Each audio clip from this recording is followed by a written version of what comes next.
Night நடந்து முடிஞ்ச United and west மேட்சுக்கு அப்புறம் எனக்கு கேரிக்க பார்த்தோன்னே இப்படிதான் கேட்கணும்னு தோணுச்சு. சார் நான் என்ன சார் தப்பு பண்ணேன், என்ன ஏன் இப்படி பந்தாடுறீங்க? ஸோ மேட்சோட ஸ்டார்டிங்லேயே சம்பவம்ன்ற மாதிரி இவ்வளவு நாள் நல்லாட்டு இருந்த மகுவேர் நேத்தின்னு பார்த்து லமின்ஸோட மிஸ்கம்யூனிகேஷன் ஆகி அங்கே ஒரு எரர் நடக்குது. அது வந்து கார்னரா லீட் ஆயிடுது வெஸ்டாமுக்கு அப்போ பிடிச்சதான் அந்த பாசிட்டிவ் இன்டர்னோ தெரியல. மேட்ச் ஃபுல்லாவே பயங்கரமா இருந்தாங்க. என்னதான் அவங்க வந்து பிரீமியர் லீக்ல 18th பொசிஷன்ல இருந்தாலும். அதுக்கப்புறம் பாத்தீங்கன்னா அந்த இன்டென்டோடைய நம்ம கோல்ல ஒரு ஷாட் வைக்கிறாங்க. அந்த கோலை வந்து செம சூப்பரா வந்து லமின் சேவ் பண்ணிருப்பான். இல்ல அப்பவே 1-0 முடிஞ்சிருக்கும். அதுக்கப்புறம் இப்படியே தட்டு மாதிரி நம்ம வந்து நம்ம ஆளுங்க இந்த பொசிஷன் எடுத்து அவங்க சைட்ல போகும்போது நமக்கு ஒரு கார்னர் வந்து கிடைக்குது. அந்த கார்னர் வந்து கன்வெர்ட் பண்ணிடுவாங்க அப்படின்னு நினைச்சேன். ஏன்னா போன மேட்சே வந்து இன்னும் அப்படிதானே கன்வெர்ட் பண்ணிருப்பாரு. ஸோ அந்த மாதிரி கன்வெர்ட் பண்ணிடுவாருன்னு எதிர்பார்க்கும் போது தான் கரெக்டா எல்ஷா அடிக்கிறான். கோல் கீப்பரே தாண்டிச்சு. அங்க வந்து நிக்கிறதான் பாத்தீங்கன்னா வான் பிசாக்கா, நம்ம யுனைடெட்ல இருந்தாங்க. அவன் வந்து எந்த டீமுக்கு அகேன்ஸ்டா எப்படி ஆடுவான்லாம் எனக்கு தெரியாது. ஆனா யுனைடெடுக்கு அகேன்ஸ்டா அஃபென்சிவ் ஆடும் போது பிரைம் மார்சலோ ஆயிடுறான், டிஃபென்சிவ் ஆடும் போது பிரைம் மால்டினியா மாறிடுறான். என்னத்த சொல்ல, யுனைடெட விட்டு போனா எல்லாருமே வந்து பிரைமா தான் போறாங்க. அதுக்கப்புறம் ஃபர்ஸ்ட் ஹாஃப்ல டேலோ வந்து செம சோர்வு தான். ஆனா ஒரு ஸ்கில் ஒன்று பண்ணி சோமரில் மடிச்சு அங்க இருந்து எல்ஷாக்கு பாஸ் போடுறான். இந்த எல்ஷாவோட பாஸ் வந்து கரெக்டா அமாதுக்கு வருது. உள்ள இறங்கிறாங்க, எப்படியும் அடிச்சிருவான் அமாது அப்படின்னு பார்க்கும்போது ரொம்ப டைட்டஸ்டான ஆங்கிள் தான்.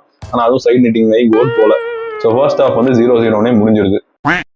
செகண்ட் ஹாஃபும் பாசிட்டிவா தான் இருந்துச்சு. நமக்கு இல்ல, வெஸ்ட் ஹாம் யுனைடெடுக்கு. ஏன் அப்படி சொல்லன்னு பாத்தீங்கன்னா, வெந்த புல்ல வேலை பாய்க்கிற மாதிரி எல்ஷா ஒரு தப்பு பண்ணாலும் அதை கன்வெர்ட் பண்ணி ஸ்கோர் பண்ணிடுறாங்க. வெஸ்ட் ஹாம் 1-0 ஆயிடுச்சு ஸ்கோர் லைன். ஸோ அப்பதான் என்னடா பண்றது அப்படின்னு யோசிச்சுட்டு இருக்கும்போது நம்ம அண்ணன் கேசமீரோ ஸ்டெப் இன் பண்ணி ஒரு ஹெட்டரை போட்டு ஈக்குவலைஸ் பண்றாரு. ஆனா அதுலயும் வேலை பாய்க்கிற மாதிரி திரும்ப வந்து என்ன பண்ணிட்டானுங்க, அந்த ஆஃப் சைடு ரூல் அவுட் பண்ணிட்டானுங்க. ஆனா எனக்கு தெரியல, இந்த வார் கால் வந்து ரொம்ப கான்ட்ரவர்ஷியலா இருந்துச்சு. நீங்க மேட்ச் பாத்தீங்கன்னா உங்களுக்கு புரிஞ்சிருக்கும். அதுக்கப்புறம் நமக்கு சப்ஸ் கொண்டு வராங்க. குன்யாவும் மகுவேரும் வெளில போயிட்டு செஷ்கோவும் யோரும் வராங்க. அதுக்கப்புறம் மேட்ச் கொஞ்சம் நம்ம கையில வர மாதிரி இருந்துச்சு. ஜர்க்ஸியும் சப் பண்றாங்க. ஆனா வந்து எதுவுமே கிளிக் ஆகல. ஃபைனல் தேர்ட் வந்து இந்த மேட்ச்ல சுத்தமா நமக்கு கிளிக்கே ஆகல. இவ்வளவு மேட்ச் நம்ம ஃபைனல் தேர்ட்ல தான் வந்து கோல் ஸ்கோர் ஆச்சு. ஆனா எனக்கு ஒண்ணுமே நடக்கல.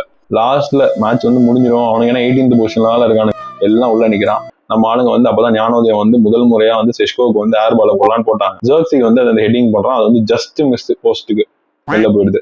என்னடா இதுன்னு யோசிக்கும் போது 3 பிக் சேவ்ஸ். அப்பதான் யோரோ உள்ள வந்து 2 1-on-1ல 2மே பெரிய சேவ், சம சேவ்.